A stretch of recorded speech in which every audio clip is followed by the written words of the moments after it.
Hello guys, it's Stormboy13. I have a brand new video out today. Unfortunately, it may not be the most happiest of the news, but I'm going to get this video out anyway. It's Cyclone Fani, I think that's the name. Before we get to that, roll the intros.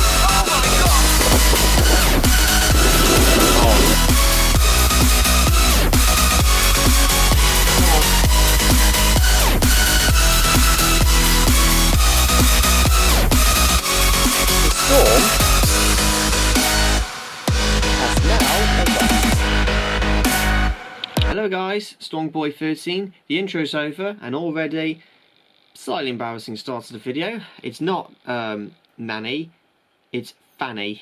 So I've got the first letter incorrect, so apologies for the confusion. But anyways, yes.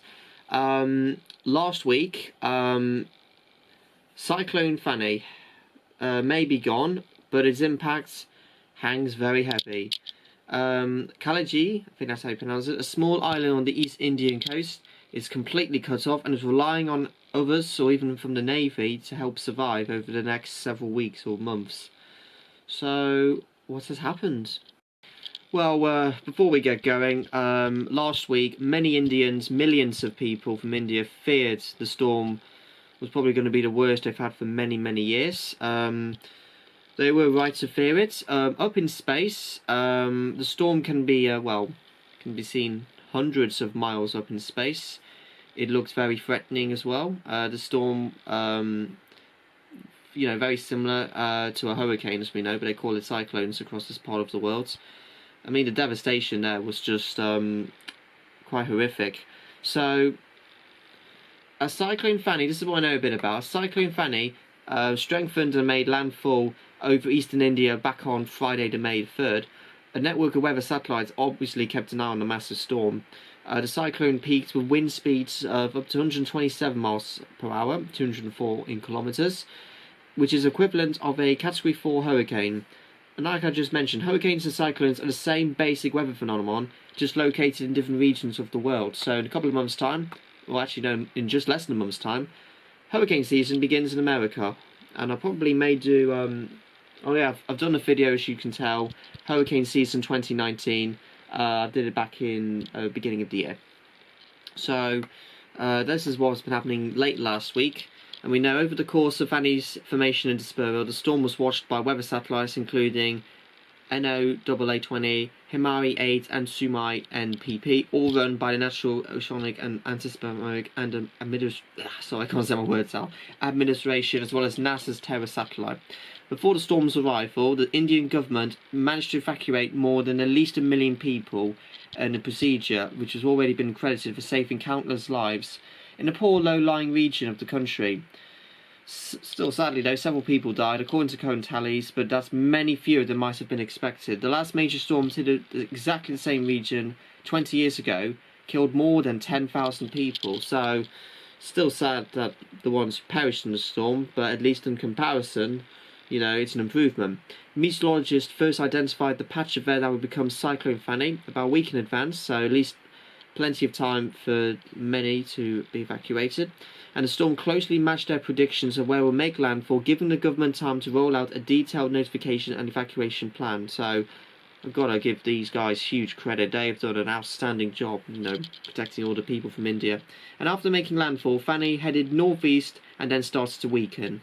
Let's go a bit more basic information. As we know, Cyclone Fani, which was categorised as extremely severe, was the strongest tropical cyclone to strike the Indian state of Odisha since Philippines in 2013. The second named storm and the first severe cyclonic storm of the 2019 Indian Ocean cyclone season, Fani originated from a tropical depression that formed west of Sumatra in the Indian Ocean back on the 26th of April.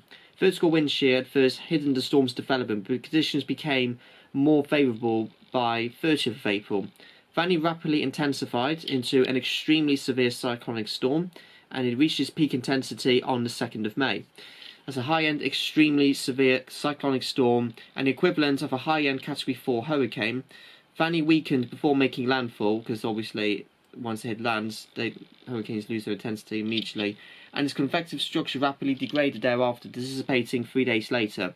So prior to its landfall, authorities in India and even Bangladesh managed to move at least 1 million people, we know, each from Fani's projected path onto high ground and into cyclone shelters, which is thought to have reduced the resultant death toll. So currently, as of today, 7th of May, 57 people have been killed by Fani in eastern India and Bangladesh.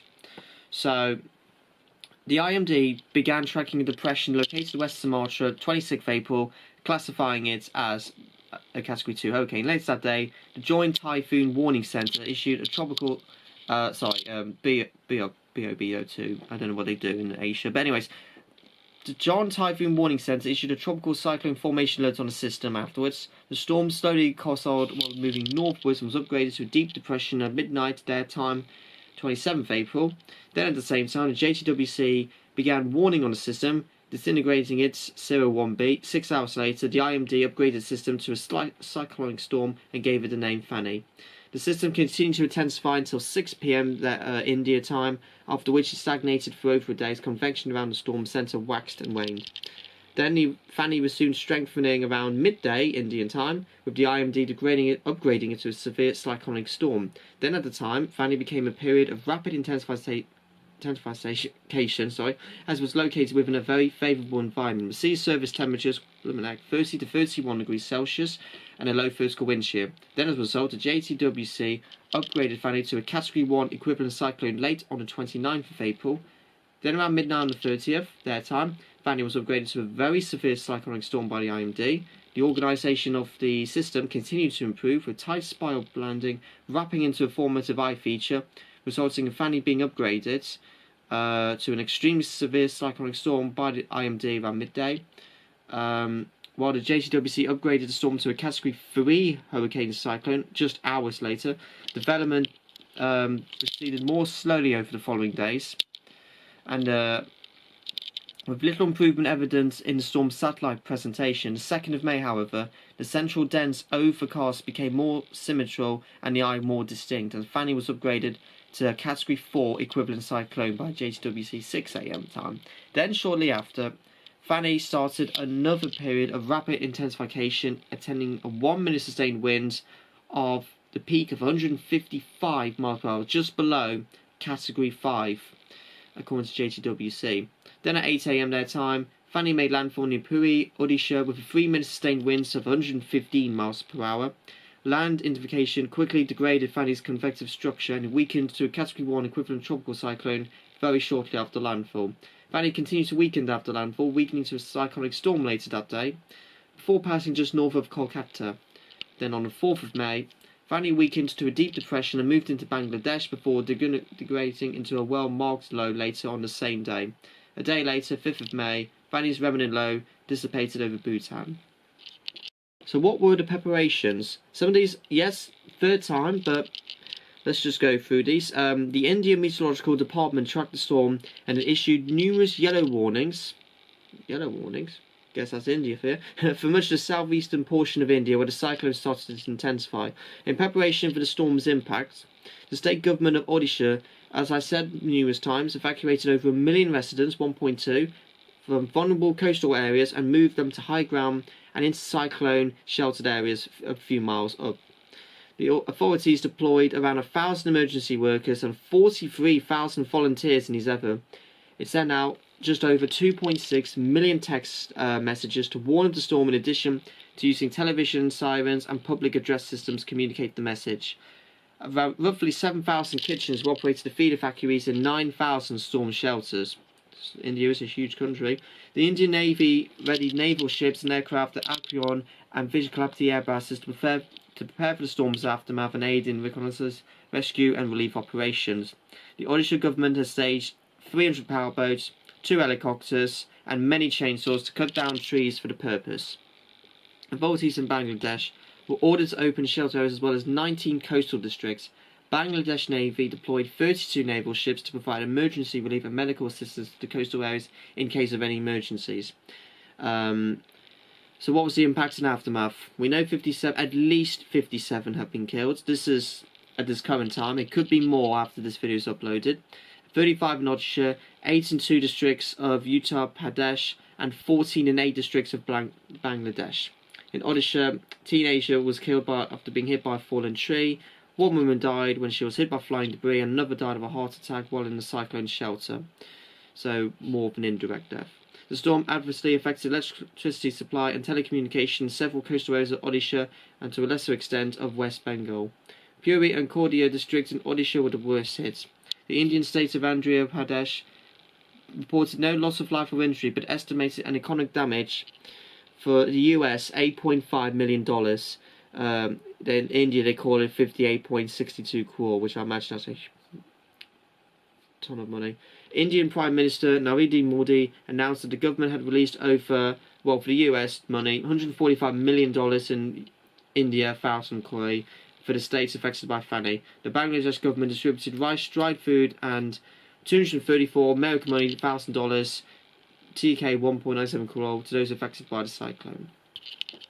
That's all I have for today's video. Want me to do any more videos? Like, comment, subscribe, and keep any weather updates, and I'll update them for you very soon. And that's about it. And the June weather outlook will be up next week, hopefully.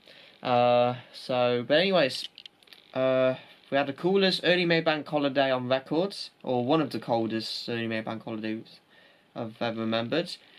But that is significantly better than getting hit by a cyclone, so we've got to be grateful in many ways.